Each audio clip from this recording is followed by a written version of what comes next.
The Australian government is to ban the dumping of earth from seabed excavation on the Great Barrier Reef. Environment Minister Greg Hunt said the ban would apply to existing excavation proposals as well as future proposals. The proposals apply to industrial excavation known as capital dredging used to create or enlarge shipping channels. The reef, home to a huge array of life, is under threat from massive industrial development to enlarge port facilities. Mr. Hunt said the dumping of capital dredge spoil in the Great Barrier Reef Marine Park would be completely banned under draft legislation drawn up by the federal government. This will end the practice that has been going on for 100 years for perpetuity, he said. Mr. Hunt said the move would protect the 99% of the marine park that is the responsibility of the federal government.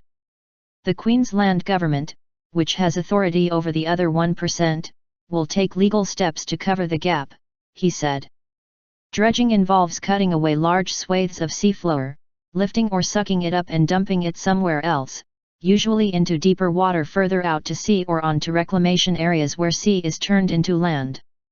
Capital dredging is used to create and enlarge existing shipping channels, berths or terminals where ships load and unload, as well as marinas, boat harbors, and areas where the ships turn around. Last week, Queensland Premier Anastasia Palaszczuk said the approval process for expanding the Abbott Point coal terminal in North Queensland had been restarted, in a bid to keep dredge spoil away from the reef and nearby wetlands. Mr. Hunt's statement comes just a few months before UNESCO's World Heritage Committee meets in June in Germany to discuss whether to place the Great Barrier Reef on the list of World Heritage Areas that are at risk.